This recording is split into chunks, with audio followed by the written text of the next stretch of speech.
দামিরাল কাফিরিন। আল্লাহ পাক বলেন আমি দুইটি দলের যে কোনো একটা দল তোমাদের হস্তগত হয়ে যাবে আমি তোমাদেরকে জানিয়ে দিলাম। কিন্তু মুসলমানদের মধ্যে কিছু লোকেরা চিন্তা ভাবনা করলো আমরা বাণিজ্য কাফেলাকে আমরা ধরবো কারণ এটার মধ্যে সম্পদ আছে, কিন্তু আল্লাহ পাক এখানে ইশারা দিয়ে জানিয়ে দিয়েছেন যে না, আসলে আল্লাহ পাক তার কালিমাকে সঠিকভাবে জমিনের মধ্যে চিরস্থায়ী করে প্রতিষ্ঠিত করে দিতে চান।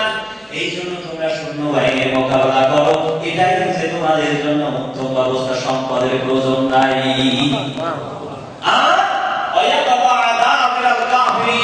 আর এই জমিন থেকে কাফেরদের শিকড় আমি উপড়ে ফেলবো, এটা কার কথা? আল্লাহ পাকের কথা। এর শিকড় জমিনে থাকবে না। কেন?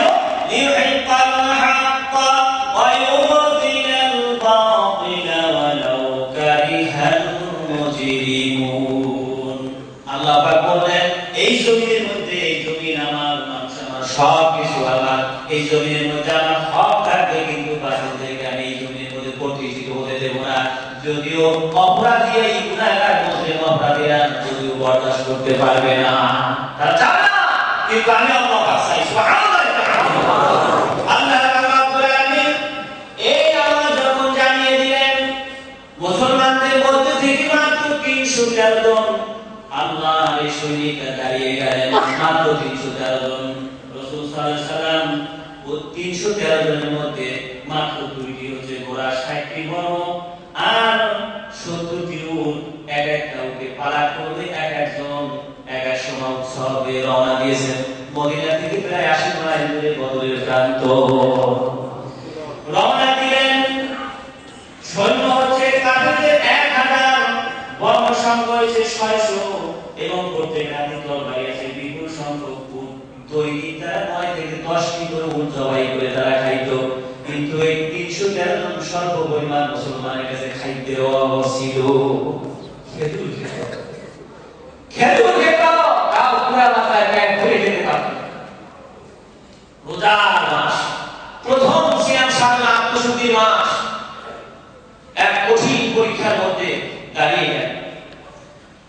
রাসূল সাল্লাল্লাহু আলাইহি ওয়াসাল্লাম সাহাবীদের মধ্যে কবিরায় সাহাবীদেরকে দেখলেন এই যে 1000 সৈন্য, বিপুল পরিমাণ অস্ত্র, বিপুল পরিমাণ তাদের নায়িকা বাদ্যযন্ত্র, সবকিছু ঘোড়ায় তারা আগে আসতেছে। সূরা কারুকে 20 শয়তান তাদের মধ্যে আছে। আবু জাহেল তাদের নেতৃত্বে আছে। মক্কার লোকেরা যুদ্ধ যায়, কিন্তু মদিনার লোকেরা যুদ্ধে পারদর্শী নয়।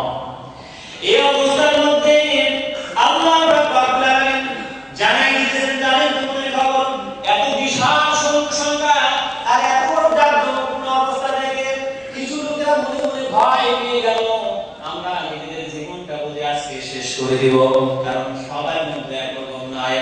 আল্লাহ রাব্বুল আলামিন সাথে সাথে আয়াত নাযিল করে জানিয়ে দিলেন, ওয়া ইন্না ফারিকাম মিনাল মুমিনিনা লাকারিহুন। মুমিনদের মধ্যে কিছু লোক ঈমানের দুর্বলতার কারণে বিশাল সংখ্যার সামনে দেখে তারা ভয় পাচ্ছে। আল্লাহ রাব্বুল আলামিন বলেন, রাসূল তারা যুক্তিও দিতেছে, বিভিন্ন যুক্তি দিতেছে। ইউজাদিলুনাকা ফিল হাক্কি বা'দা মা তাবায়্যানা কান্নামা ইউসাকুনা ইলাল মাউতি ওয়া হুম ইয়ানজুরুন। ওরা ভয়ে ভিতরে কেমন যেন মৃত্যুর জন্য প্রতিজ্ঞা করতেছে। ওরা ভয়ে বিহ্বল হয়ে গেছে।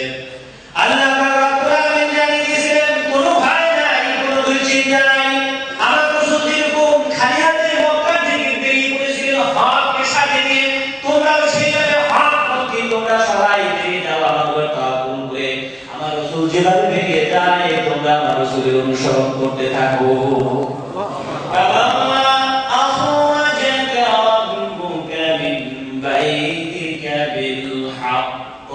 মুসলমানরা কি সত্যের উপর আছে নাকি বাতিলের উপর আছে? সত্যের উপর আছে, আলহামদুলিল্লাহ। এই সত্যবাদী মুসলমান কোনদিন বাতিলের কাছে নতি স্বীকার করতে পারে না। আরে কি পারে না। আল্লাহ পাক এই মনের দুর্বলতা কাটিয়ে দেওয়ার জন্য এইবার আল্লাহ পাক সরাসরি উপদেশ দিতেছেন। আল্লাহ রাসূলের মাধ্যমে আসে সেই উপদেশ দুই ময়দানে সাহাবীদের কাছে চলে যাচ্ছেন। আল্লাহ পাক ডাকতে বলেন, ওই কাফেরকে ভয় করো না, সৈন্য সংখ্যাকে ভয় করো না, এদের কোনো ভয় করো না রে বান্দারা। এই জমিনের মধ্যে যতদিন হায়াত আছে কেউ তোমাকে শেষ করতে পারবে না। বাঁচতে যদি হয় তাহলে আমার আনুগত্য করে বাঁচো, আমার রাসূলের আনুগত্য করে বাঁচো। আর যদি মরতে হয় তাহলে আমার আনুগত্য রাসূলের আনুগত্য অনুসরণে মাধ্যমে তুমি দেখি বিদায় হয়ে যাও। এই অবস্থায় তুমি দেখি বিদায় হতে দেরি হবে, জান্নাতে তোমার শান্তি পেতে দেরি হবে না। আল্লাহ রাব্বুল আলামিন এই বর্ণনায় দিলেন ফাত্তাকুল্লাহ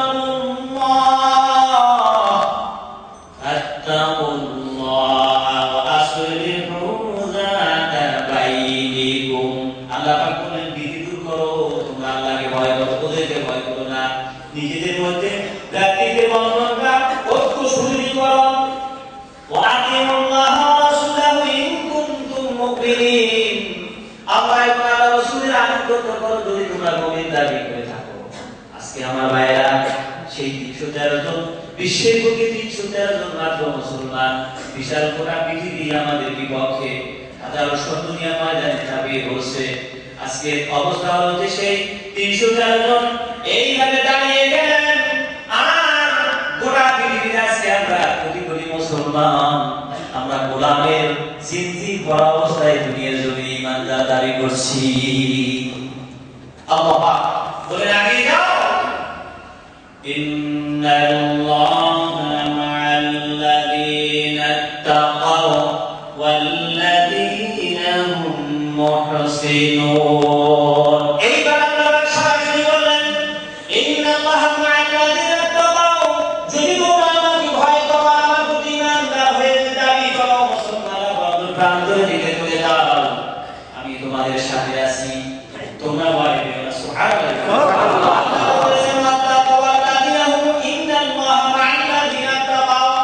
নিশ্চয়ই তোমার জান্নাত ওই লোকদের সাথে থাকবে যারা আল্লাহকে ভয় করে, আমি আল্লাহ তাদের সাথে আছি। ওয়াল্লাযীনা হুম মুহসিনুন, আর যারা নিজেদের প্রতি নিজেদের ইহসান করো, মুহসিন বান্দা, আমি তোমাদের সাথে আছি।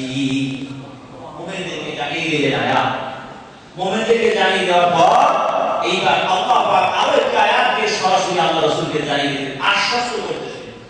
ইয়া আইয়ুহান নাবিয়্যু হাসবুকাল্লাহু ওয়া মান ইত্তাবা'আকা মিনাল মুমিনিন।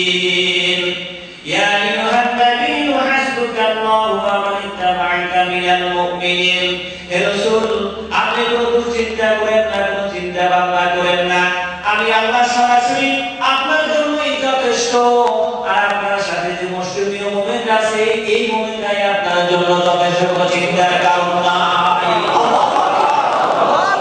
এই রমজানের মধ্যে আত্মশুদ্ধি করব কি, সেখানে আমাদের জীবন মরণ লড়াইয়ের জন্য ময়দানের দিকে চলে যেতে হচ্ছে।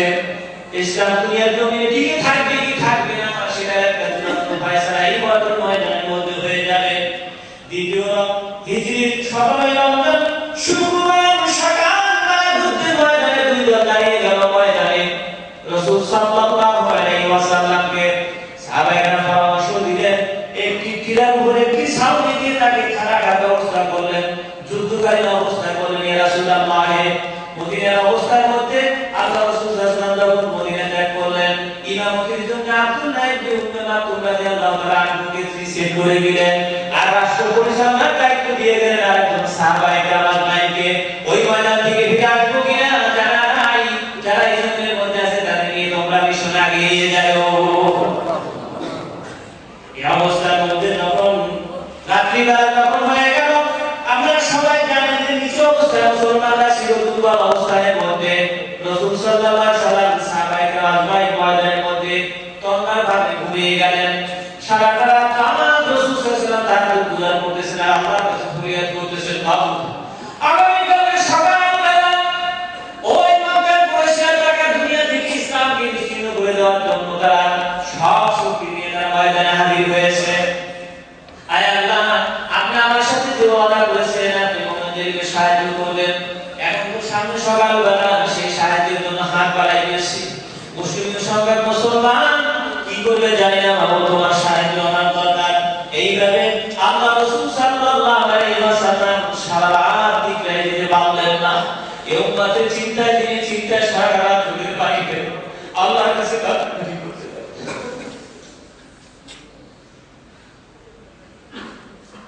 আল্লাহ পাক রব্বুল আলামিন জানিয়ে দিলেন ওয়ালা তাহিনু ওয়ালা তাহজানু ওয়া আনতুমুল আ'লামুনা ইন কুনতুম মুমিনিন।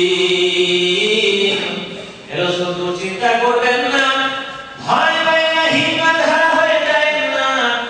ঈমানদার মুমিনরাই বিজয় লাভ করবে যদি তারা ঈমানের উপর দিকে অটল থাকতে পারে। সুবহানাল্লাহ। এবার আল্লাহ পাক আরো বললেন ওয়ালান তুগনি আনকুম ফিয়াতুকুম শাইআ ওয়ালাউ তাসলাতু ইন্নাল্লাহা মা'আল মুমিনিন। হে রাসূল, যদিও সংখ্যায় অনেক বেশি হয়ে থাকে কিন্তু ওই সংখ্যা গরিষ্ঠ আল্লাহর কাছে কিছুই নয়। আল্লাহ পাক রব্বুল আলামিন বিজয় দেওয়ার জন্যই যথেষ্ট। আমরা যদি মুমিনদের সাথে থাকেন আর কি চাই? হে রাসূল, আপনি দুশ্চিন্তা করেন না। সারাটা রাত রাসূল সাল্লাল্লাহু আলাইহি ওয়াসাল্লাম আল্লাহর কাছে এইভাবে দোয়া কান্নাকাটি করলেন। সাহাবায়ে কেরাম ভাই সারাটা রাত ঘুম হলো, রাতে বৃষ্টি হলো, সেদিকে যাচ্ছি না, মূল কথা তাড়াতাড়ি বলে শেষ করে দিচ্ছি। এবার যুদ্ধের মাধ্যমে শুরু হলো তরকারি পেঁয়াজ অনুযায়ী। আনসারদের মধ্যে থেকে 3 জন এগিয়ে আসলেন, মুশরিকদের মধ্যে থেকে 3 জন এগিয়ে আসলেন। অহংকারের সাথে বলতেছে, আনসারদের সাথে আমরা কি যুদ্ধ করবো? এরা তো আমাদের সাথে যুদ্ধে পারদর্শী না। তোমার সাথে মুহাম্মদ যারা হিজরত করে এসেছে, আমার জাতীয় যোদ্ধাদেরকে আমার সাথে আমাদের সাথে পাঠিয়ে দাও। যোদ্ধার সাথে যোদ্ধা করবে, আনসারদেরকে একেবারে নগণ্য মনে করলো, তাদের সাথে অসম্মান বোধ করলো। রাসূল সাল্লাল্লাহু আলাইহি ওয়াসাল্লাম আলী রাদিয়াল্লাহু তাআলা 3 জন যোদ্ধার সামনে পাঠিয়ে দিলেন। এইবার যুদ্ধ যখন শুরু হয়ে যাবে, এই সময় তারা সামনে দেখতেছে নিজেদের জাতি, কেউ নিজের ভাই, কেউ নিজের আপন পিতা, এইভাবে সামনাসামনি তারা দাঁড়িয়ে গেল। আল্লাহ পাক রব্বুল আলামিন সকালবেলায় যুদ্ধ যখন 2 জন আলী রাদিয়াল্লাহু তাআলা, হামজা রাদিয়াল্লাহু তাআলা 2 জনকে শেষ করে দিলেন। আরেকজন সাহাবী নাম আমার এক মনে আসছে না, উনি আরেকজনকে শেষ করে দিলেন, কিন্তু উনিও আহত হয়ে পড়ে তিনিও শাহাদাত বরণ করেছিলেন। যুদ্ধে যখন মুসলমানরা বিজয়ের দ্বার প্রান্তে 1000 সৈন্য নিয়ে তার ময়দানে যখন ঝাঁপিয়ে পড়ল, প্রচন্ড যুদ্ধ শুরু হয়ে গেল। ওই টিলার উপর থেকে ময়দানের দিকে তাকিয়ে আল্লাহ রাসূল আল্লাহর কাছে কান্নাকাটি করলেন, আল্লাহ, এই জমিনের মধ্যে যদি একজন যদি তোমাকে ডাকার মতো যদি কোনো মানুষ জমিনে রাখতে চাও, আমাকে বিজয় দান করতে হবে ময়দানের মধ্যে, তাহলে কিন্তু তোমাকে ডাকার মতো জমিনের মধ্যে একজন মানুষ থাকবে না।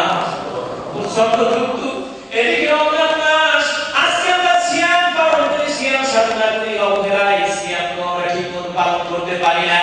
নিজের নফসের সাথে জিহাদ করতে পারলাম না, নিজের নফসকে কন্ট্রোল করতে পারলাম না, নিজেকে পরিচয় দিলাম না, নিজে আমি কোথা থেকে এসেছি, আমার কি করণীয়, কি বর্জনীয়, কি আমার আল্লাহ আমাদেরকে দিয়েছে, কি আমি করে যাব, কোথায় যাব, সব কিছু ভুলে গিয়ে আসছি কাফেরদের তালে তাল মিলাইয়া।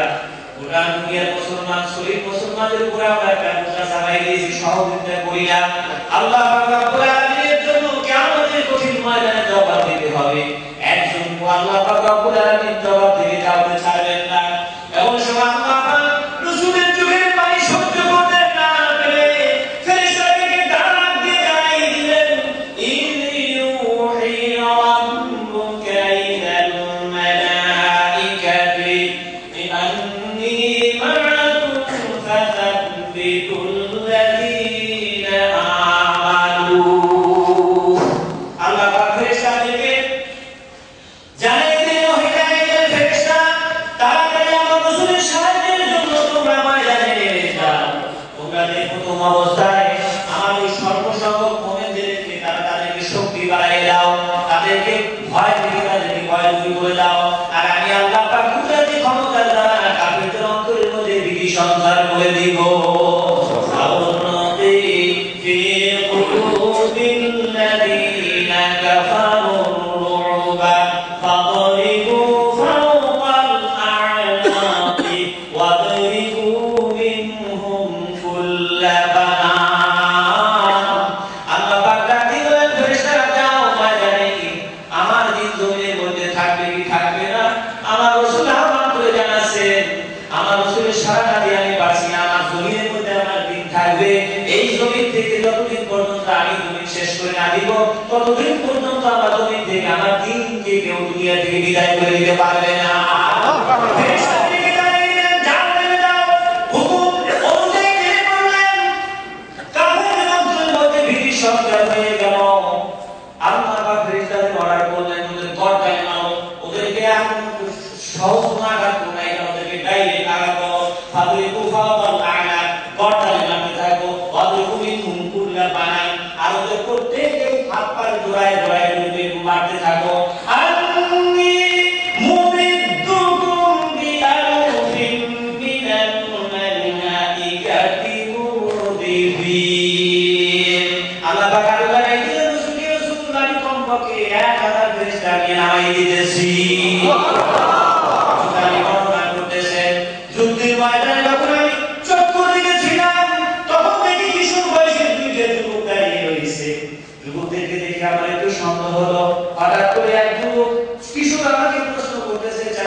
আমাদের জীবন থাকে আমরা এই আবুজালকে সাথে রাখি না।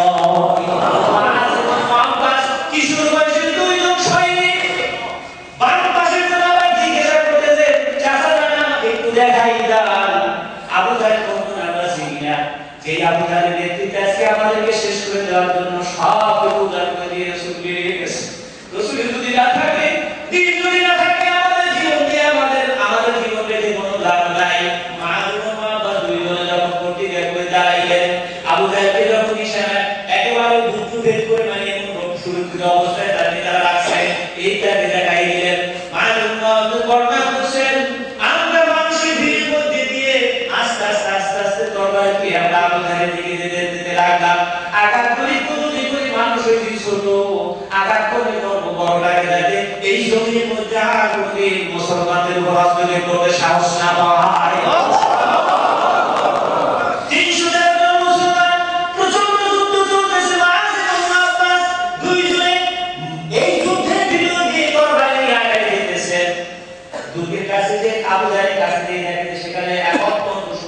অবস্থায় আছে, ঢুকানো মুশকিল।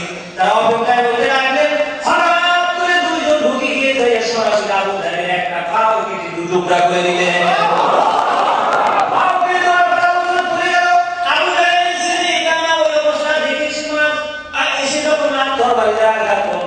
একটা হাত তখন কেটে গেল, শুধু চামড়াটা ঝুলতেছে, শুধু চামড়াটা বলতেছে। ডান হাতে তরবারি নিয়ে আবুজালের দিকে এগিয়ে গেল। দেখে যে ঝুলন্ত হাত নিয়ে যুদ্ধ করা সম্ভব নয়, তার একটা বিপদ। তিনি কি করলেন, এই ঝুলন্ত হাতটা পায়ের নিচে ধরে তার মধ্যে হাতটাকে দিতে দিল।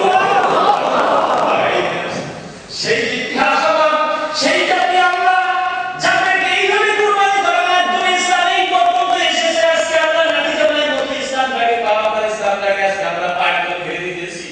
আজকে সেই পৃথিবীতে দ্বিতীয় আবুজাহেল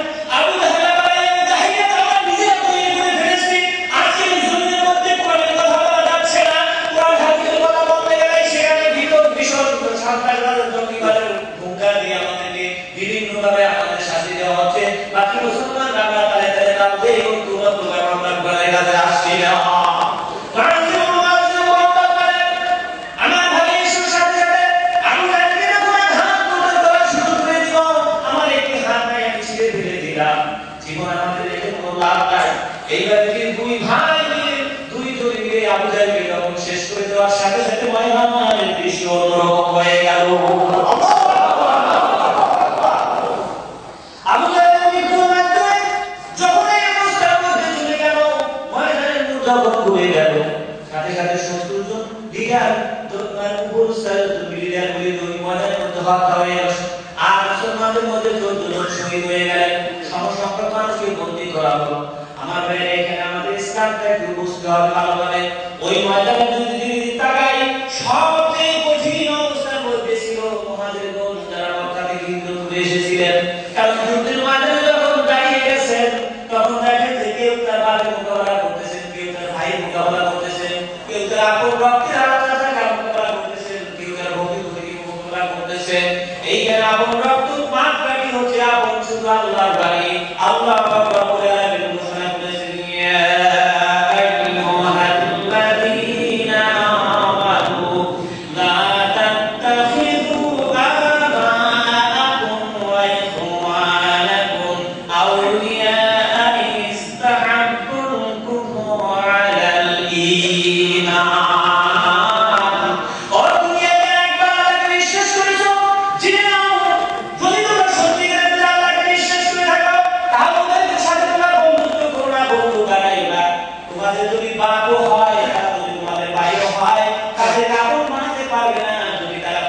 বেশি ভালোবাসে, তারা যদি কুকুরকে থেকে ভালোবাসে, কুকুরকে যদি তারা পছন্দ করে, তাহলে এই ধরনের বাপ মায়ের সাথে আন্তরঙ্গ বন্ধুত্ব রাখা যাবে না, মানবিক কারণে তাদের সাথে সম্পর্ক রাখা যাবে।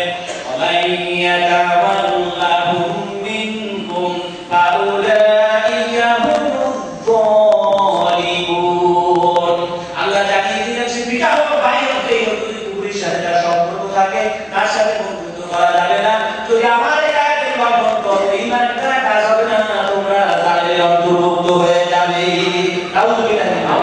আজকে পৃথিবীতে খাবারে আমার ভাই ওই শয়তানের কাতারে গিয়ে, আমাদের কাতারে গিয়ে আমাদের ইসলামের বিপক্ষে অস্ত্র ধারণ করেছে। আমি এই ঈমানের কথা দাবি করি, কিন্তু ওই ভাইয়ের কথা শুনি, ওই দলের কথা শুনি, ওই লিডারের কথা শুনি, কিন্তু আল্লাহ এবং আল্লাহ রাসূলের কোরআনের কথা ছেড়ে দিয়ে আমি ওই ভাইয়ের সম্মান ওই দলে টানে ওই দলে চলে গেছি। কথা ঠিক কি না?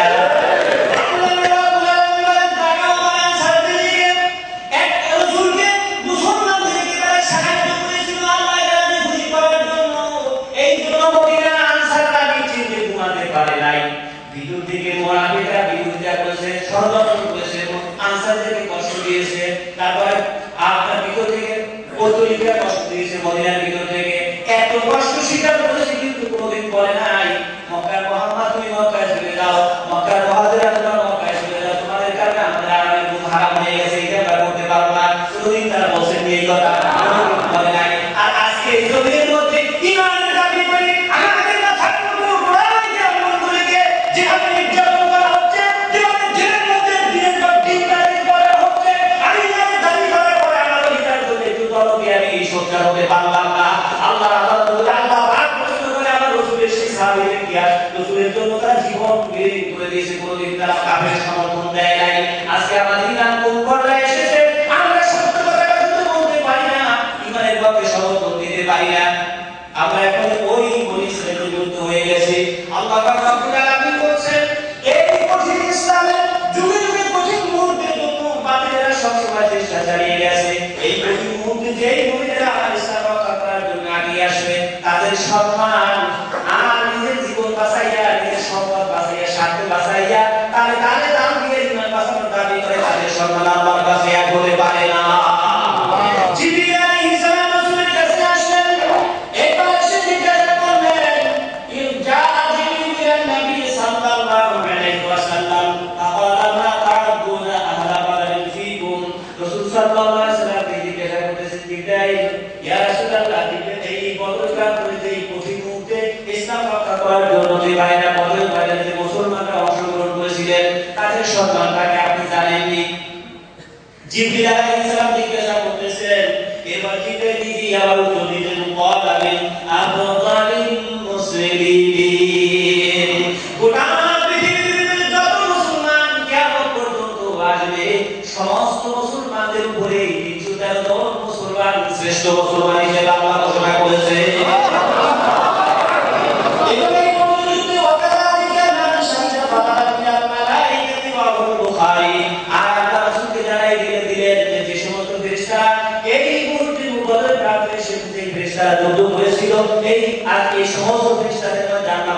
সম্মান বৃদ্ধি করে দিয়েছে।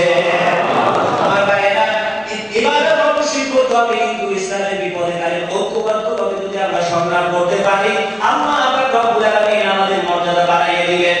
জিহাদের ময়দানে অংশগ্রহণ করা, সত্যের পক্ষে সমর্থন দেওয়া কত বড় মর্যাদা, কত বড় বড় জিনিস, এটা আমরা জানি না। এই জন্য আমরা বনি ইসরাঈলের মতো তাদের তাল দিয়া আমরা নামেও আমরা মুসলমান হতে চাই, কিন্তু আমরা বিপদের সম্মুখীন হতে আমরা চাই না। ঈমানও বাস্তু, আমার থেকে অমুক কিছু রাখো, এই জায়গায় সে দাঁড়াইয়া আজকে আমরা সব সর্বনাশ করে দিতেছি। আল্লাহ জানিয়ে জমিন থেকে বিপর্যয় রোধ করার জন্য যদি মায়ের যদি আমার কোরআনকে যদি শেষ করার জন্য চেষ্টা না করো, তাহলে তোমরা ইমান রাখতে পারবে না তোর মুহূর্তে। এই জন্য আল্লাহ জানিয়ে দিলেন ওয়াকাতিলুহুম হাত্তা লা তাকুনা ফিতনাতুন ওয়া ইয়াকুনা আদ-দীনু কুল্লুহু লিল্লাহ।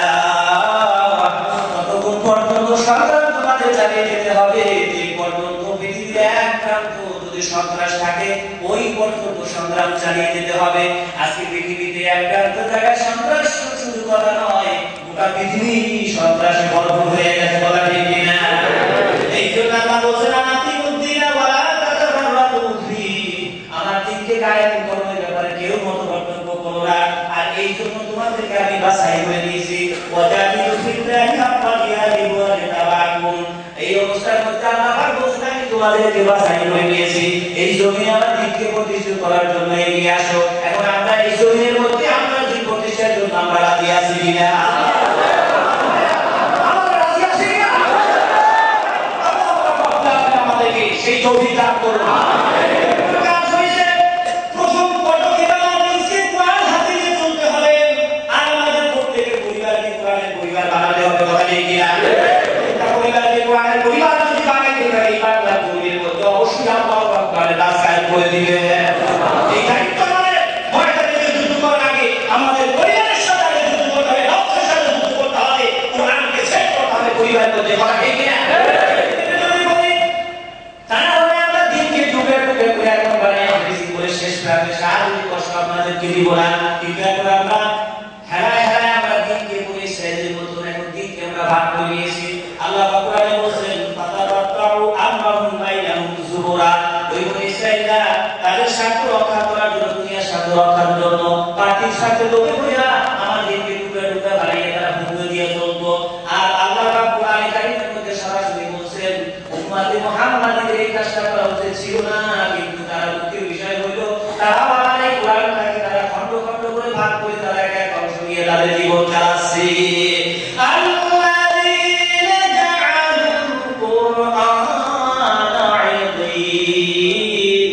যে সমস্ত মানুষেরা আমার কোরআনকে ভাগ ভাগ করে দিল, তার দলের স্বার্থ দেশে শিশুর মিল ওয়াল্লাযিনা ইউহাদুনা বিল্লাহি মিন বাদি মা সুজিলা লাহুম হুজ্জাতুন দাহিরাতুন ইলা রাব্বিহিম। সূরা সূরা আল্লাহ পাক বলেন প্রত্যেকে যার যার সাথে দলের সাথে এক এক অংশ ভাগ করে নিয়ে তারা বলতেছে যে আমরা কুল্লু হিজবিন বিমা লাদাইহি ফারিহুন। আমরা আল্লাহ পাকের কথা বলতে গিয়ে তারা টুকরা নিয়ে আবার যার যার দলে অহংকার নিয়ে এসে পড়ে আছে, আমরা একটু ভালো আছি, আমরা সঠিক দলে আছি। এখন আল্লাহ পাক জানিয়ে দিয়েছেন যে ওরা যারা কোরআনকে টুকরা টুকরা করে বানিয়ে নিল, যার যার ভাগ ভাগ করে নিতে এই ব্যাপারে কোনো অধিকার দেই নাই। আওয়ারাব্বিকা লানাসআলান্নাহুম আজমাইন। এই কোরআন এই কিয়ামের বাদ দেওয়ার প্রথমত আল্লাহ পাক আমাদেরকে দিয়েছেন কিনা? দিয়েছেন কি? নাকি পূর্ণাঙ্গ কোরআন আমাদের নিয়ে চলতে হবে? কিন্তু আমরা যদি কোরআনকে টুকরা টুকরা করে যার যার সাথে সে যদি আমরা নিয়ে আগাইতে থাকি, ইমানের দাবি করি, আল্লাহ পাক বলেন হে রাসূল আপনার রবের কসম, যারা আমার কোরআনকে অংশ ভাগ করে তাদের স্বার্থ বুঝে চালাইলো, প্রত্যেকে করি দেয় আমি সঠিক পথে আছি, এইভাবে প্রত্যেকে যার যার ভাগ করে কিন্তু আসলে পবিত্রভাবে তারা দুনিয়ার স্বার্থটাকে বাঁচাই নিয়ে যাইতেছে। আমি আল্লাহ পাক রব্বুল আলামিন কিয়ামতের কঠিন ময়দানে ওই বুঝতে আমি সবাইকে ডেকে জিজ্ঞাসা করব কোন বিধানে তোকে আমি অর্ডার দিয়েছিলাম আমার কোরআনকে টুকরা টুকরা বানাইয়া তোর সাথে তুই করবি ইমান দুই বাঁচাই চলবি, এইভাবে কি করবি ও হুকুম দিয়েছিল। আর বাতিলকে তো সামত করবি, বাতিল যাতে তোকে কিছু না বলে। আর যে সমস্ত লোকরা এখন শেষ করতে এসে গেছে আপনাদের কিছুতে একটু দাঁড়াই যেমন সূরা মুনাল কালামের আয়াতগুলি পড়লে কিছু দূর পরে যাইয়া এখন আমাদের ইমান কার কতটুকু আছে সেটা বুঝতে পারবো আমরা কোরআনের ওই আয়াতগুলি থেকে। আল্লাহ পাক বলেছেন ওয়াদ্দু লাউ তুদহিনু ফায়ুদহিনু, হে রাসূল বাতিলের সমস্ত কার্যকলাপের ব্যাপারে যদি আপনি নমনীয় হন, তাদেরকে যদি দেহে বানাই তাহলে তারাও আপনাকে ভালো মনে করবে, তারা দেহে মানবে। অর্থাৎ বাতিলকে যদি সহিহ করে চলি, বাতিলকে যদি আমরা কিছুই না বলি, বাতিল আমাকে ভালো বলবে। এই ধরনের মনোভাবগুলি আমরা কম নাই, কথা ঠিক কিনা? সব দিকে সহি পথে বাস করি, কিন্তু বাস্তব সত্য কথা আমরা বলতে পারি না। ডাইরেক্ট এইভাবে ইনডাইরেক্ট ভাবে প্রকাশ্য বা অপ্রকাশ্যভাবে কোরআনের বিপক্ষে যারা কথা বলতেছেন তাদের ব্যাপারে কোনো ফতোয়া আসে না। যারা সঠিকভাবে কথা বলার চেষ্টা করেন আমি আপনার বিরুদ্ধে ফতোয়ার জন্য দাঁড়িয়ে গেছি, এরকম চলছে কি না?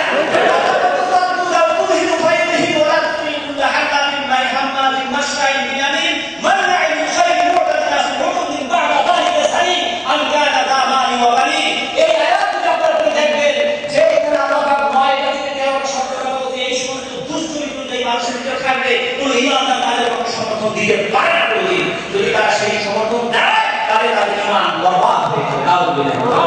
আজকে আমরা সেই কথাই কথা ঠিক না, সাহস করে কথা বলতে পারি না, বরং নিজের স্বার্থ, নিজের চাকরি, নিজের পরিবার, নিজের সবকিছু যাতে ঢুকে ঠিক করে থাকে। এরপর ইসলামী দলের বিপক্ষে কথা বলা সহজ, কিন্তু ওই সন্ত্রাসীদের বিপক্ষে কথা বলতে সেই সময় জিব্বার আসে না। সেই সময় খুব সোজা হয়ে যায়। শরীরে দাবি করি আমার ভাইরা কোরআনকে পূর্ণাঙ্গ অনুসরণ করার চেষ্টা করতে হবে। যদি আমরা দুনিয়ায় শান্তি চাই এবং আখিরাতে মুক্তি পেতে চাই, আমরা সেইভাবে অনুসরণ করার চেষ্টা করবো কি না? আপনাদের কাছে অনুরোধ, আমি সহ আসুন ঐক্যবদ্ধভাবে মুসলমানদেরকে এই কোরআন নিয়ে এগিয়ে যেতে হবে। বিচ্ছিন্নভাবে আমরা মোকাবিলা করতে পারবো না। সেই বদল যুদ্ধের ইতিহাস এরপর এই মাসে আদাসে ফাতিমা 20 তারিখে, এটা হয়তো আগামীকালকে আর এক জায়গায় পড়বে আসছি, সেখানে ফাতিমা করে আপনাদের সময় নষ্ট করতে চাই না। আমার ভাইরা এই বদল যুদ্ধের ইতিহাস শিক্ষা এবং এর জন্য কি করণীয় পদ্ধতি এটা আপনারা পড়বেন, করে আমাদের সাথে আগানো দরকার।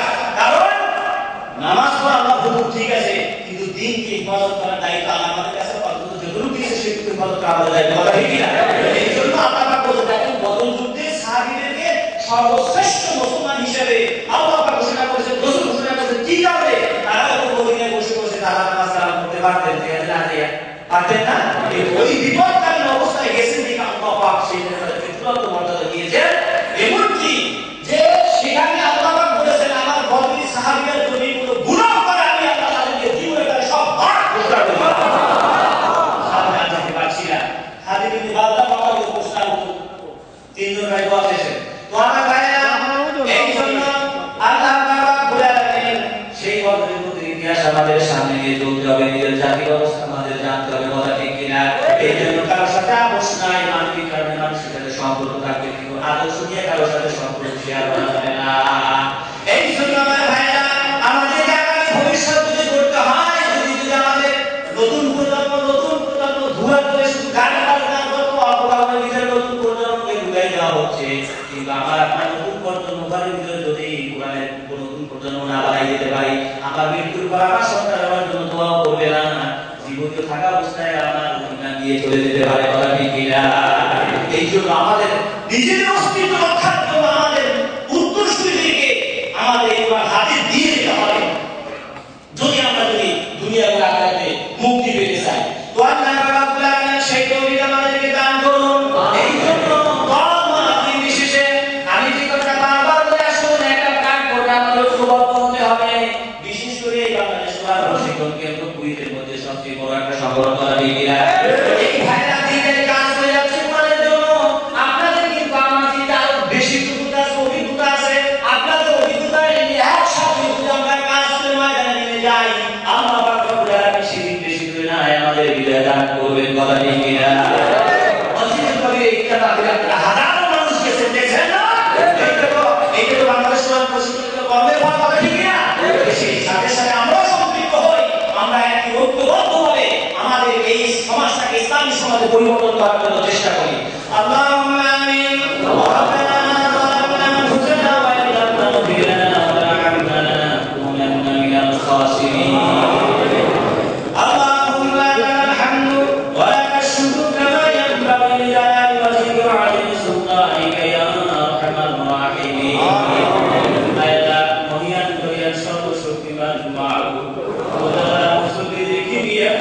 আমি গুনাহগার, দোয়া কবুল শুনার জন্য নমস্কার করব।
রহমত তুমি বর্ষণ করতেছো।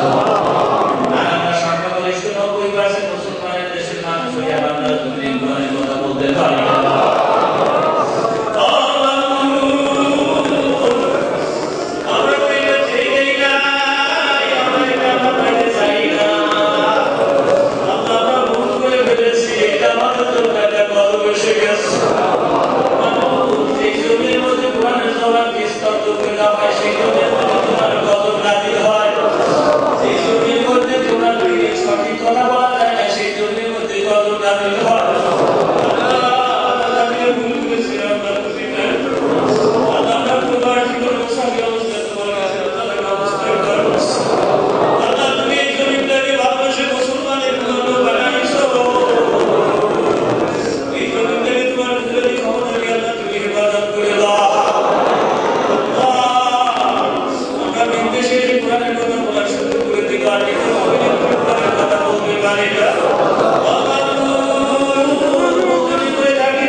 Gracias.